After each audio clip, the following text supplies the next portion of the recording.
Hi everyone. ఈరోజు రాయలసీమ పెసలు రాగి సంగటి చేపల పులుసు అనమాట. మేము ఎలా చేసుకుంటామో మీరైతే ఈ వీడియోలో చూసేయండి. ఇప్పుడైతే మనం చేపల కూరకు కావాల్సిన పదార్థాలు ఏమేమి వేస్తాము అవన్నీ ఈ వీడియోలో చూసేయండి. చాలా బాగుంటుంది రాగి సంగటికి. మా వీడియో కన్నా నచ్చితే లైక్ చేసి షేర్ చేయండి, సబ్స్క్రైబ్ చేసుకోండి. ఇంకా ఈ వీడియోలు ఈ అన్నం రాగి సంగటికి చేపల కూరకు చాలా బాగుంటుంది. ఎవరైనా లైక్ చేస్తారన్నమాట. దీన్ని చాలామంది ఇది ఇది యాడ దొరుకుతుందని అనుకుంటాం కదా మనం బయటికి పోయినప్పుడు. అలాంటి చేపల కూర రాగి సంగటి రాయలసీమ స్పెషల్ అనమాట. ఇప్పుడైతే దీనికి కావాల్సింది చేపలు బాగా 4-5 మాటలు కడుక్కోవాలన్నమాట. పసుపు ఉప్పు వేసి కడిగి పక్కన పెట్టేసుకున్నాను. ఇప్పుడైతే ఎర్రగడ్డలు తెల్లగడ్డలు ధనాలు ఇంకా కొబ్బరి మిరపకాయలు జీలకర్ర కొన్ని మెంతులు వేసుకోవాలా. ఇదంతా మసాలాగా చేసుకోవాలా. మసాలా మెత్తంగా చేసుకొని ఆడపెట్టుకోవాలన్నమాట. ఇప్పుడైతే మనం మసాలాకు కావాల్సినవి ఏమిటియో మనం అంతా మిక్సీలో వేసుకున్నాము. చాలా మెత్తంగా చేసుకోండి. ఇప్పుడైతే నేనైతే ఇంకైతే మసాలా వేసుకుంటున్నాను.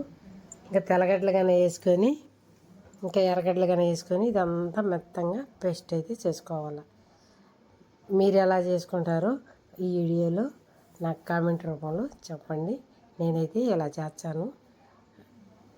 నాకు చాలా బాగా నచ్చుతుంది.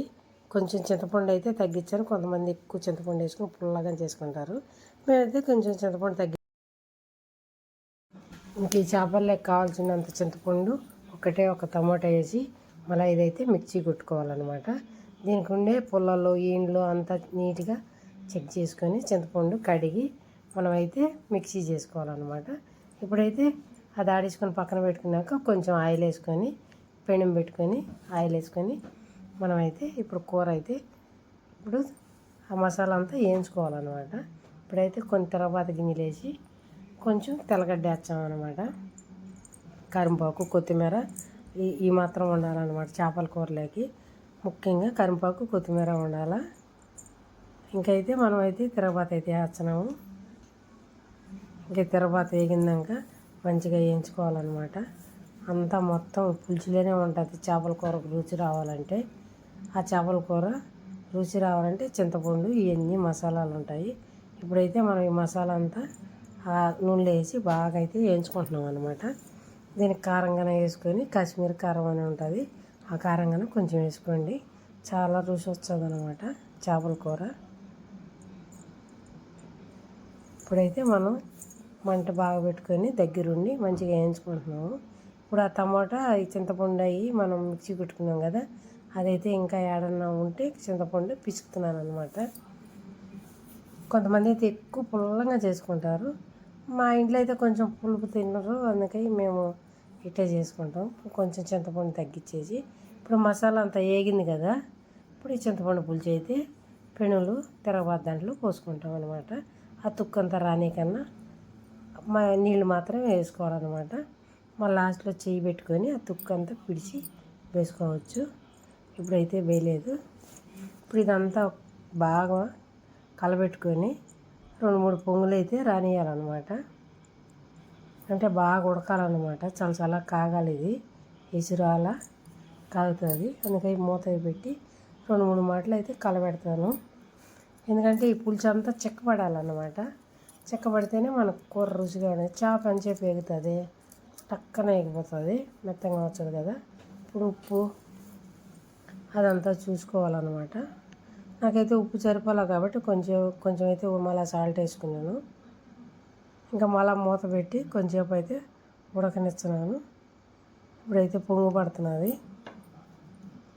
ఈ చేపల కూర అంతా దగ్గరుండి చేసుకోవాలా, బాగుంటుంది అప్పుడు. ఇప్పుడు మళ్ళీ ఒకసారి కలబెడుతున్నాను అనమాట.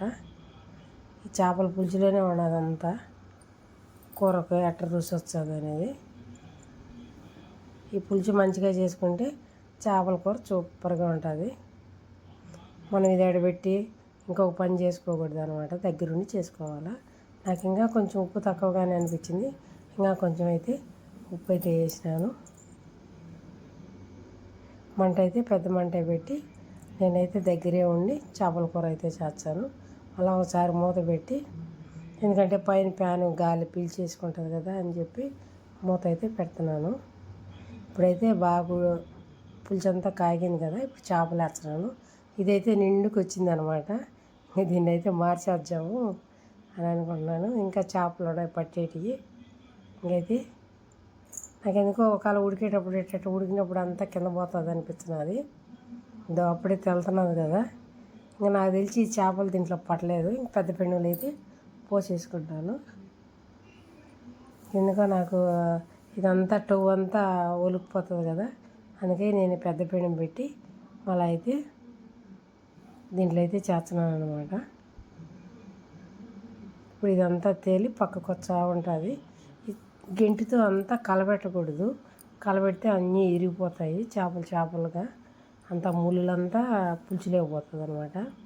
అందుకే మన దగ్గరుండి చిన్న మంట పెట్టుకొని కింద మాడిపోకుండా ఈ చేపలు అయితే చేయాలన్నమాట. ఇంకొకసారి మూత పెడదాము అని చెప్పి మళ్ళీ మూత పెడుతున్నాను. ఈ పెనం అయితే మళ్ళీ ఇంకొకటి తీసుకున్నాను. దీంట్లో రాగి సంగటి భలే ఉంటుంది. నా వీడియో నచ్చితే లైక్ చేయండి, షేర్ చేయండి, సబ్స్క్రైబ్ చేయండి. ఈ చేపల కూర మీకు నచ్చింది అని అనుకుంటున్నాను. నచ్చితే లైక్ చేయండి.